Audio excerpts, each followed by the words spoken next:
So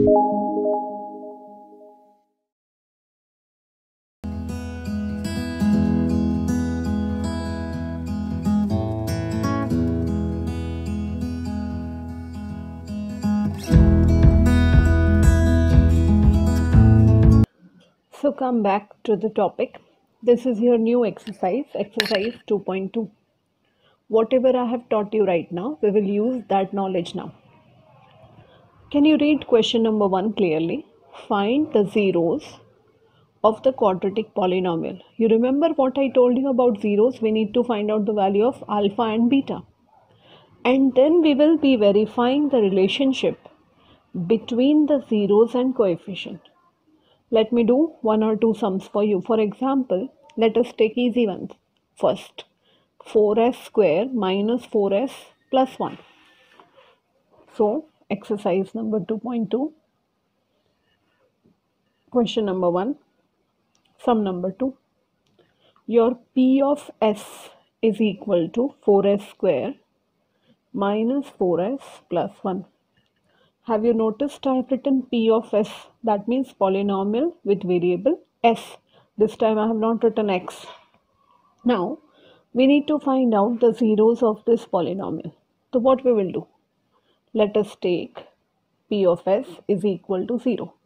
We are going to solve it by the method of factorization. There are many more methods, but here we will use it with the help of factorization.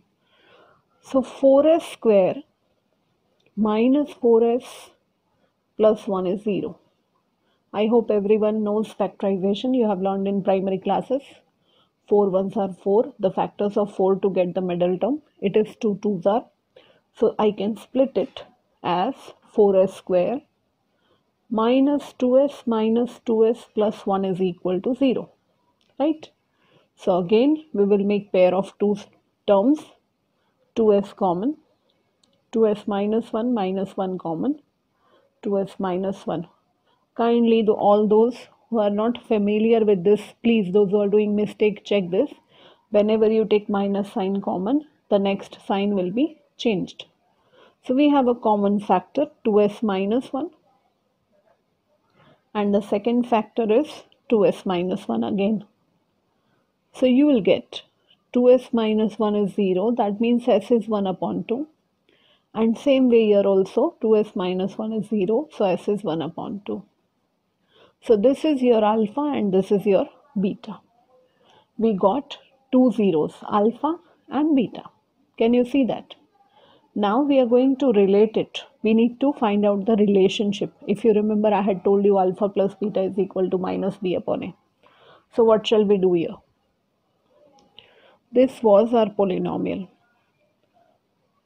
4s square minus 4s plus 1, right? From this I'll get a is equal to 4, b is equal to minus 4, c is equal to 1, right? So what is minus b upon a?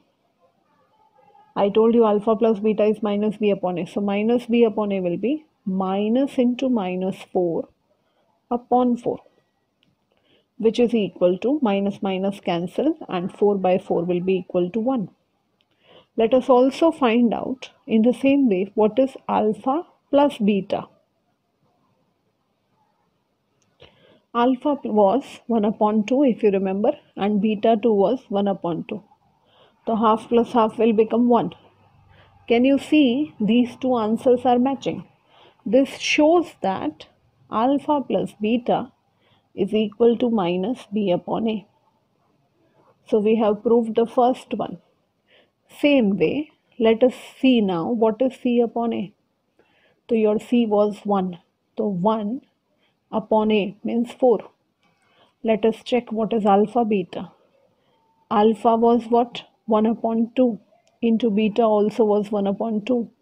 So 1 upon 2 into 1 upon 2 will become 1 upon 4. Can you see that here also we have got the same answers? This shows that alpha beta is equal to c upon a. So this is the second relationship. So this is how we are going to solve the whole sum. First, by the method of factorization, we'll find alpha and beta. Then comparing the values of a, b, c with alpha plus beta and alpha beta, we will find out the relationship. Okay, let us do one more.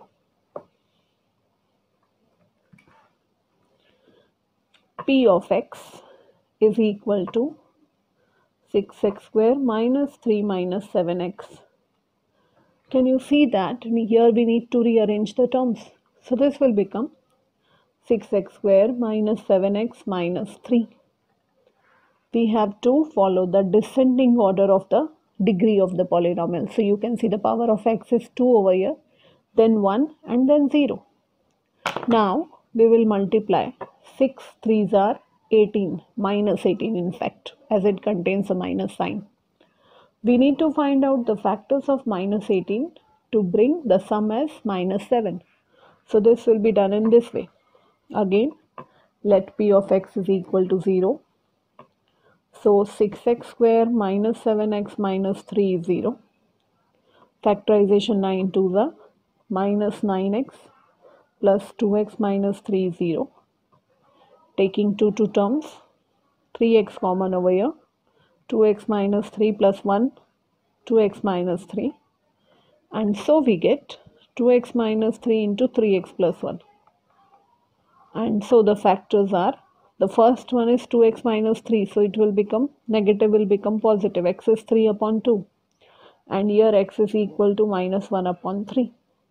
So we got two values here. One is of alpha, 3 upon 2, and second is minus 1 upon 3. This is beta, right? Now here we shall compare the values by b and a. We will be doing directly now. For example, alpha plus beta. So can be written as 3 upon 2 plus minus 1 upon 3. As it contains different denominators, we'll take LCM. So this will become 9 minus 2 upon 6. And so the answer is 7 upon 6. And you can see over here, this is minus 7. So the value of b is minus 7. So minus b will become 7, right? And a is equal to 6. So can I say in place of 7, can I replace it by minus b? So yes, this is minus b upon a. So we got finally alpha plus beta is equal to minus b upon a.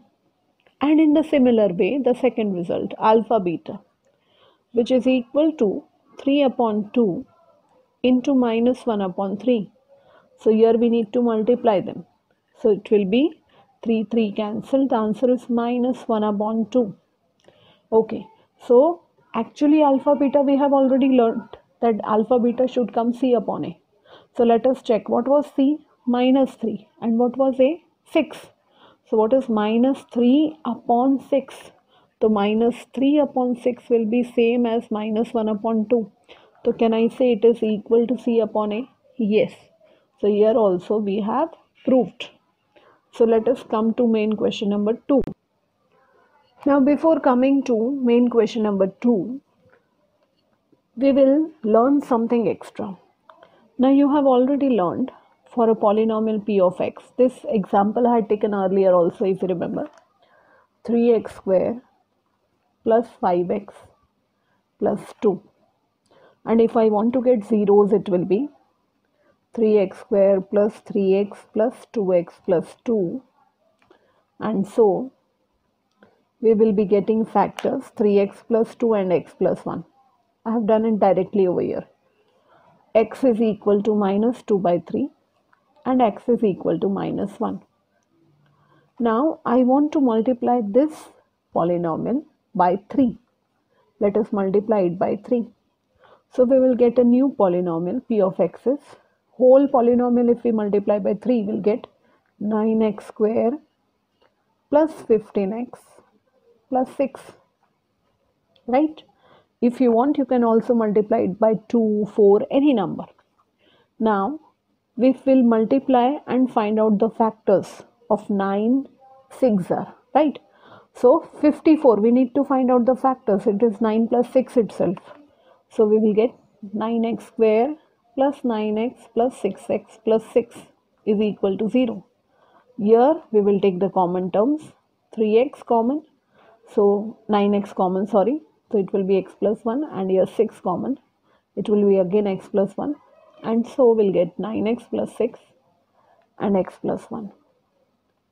So we'll get the factors, and after that the values of zeros. X is equal to minus 6 upon 9, which is again minus 2 upon 3.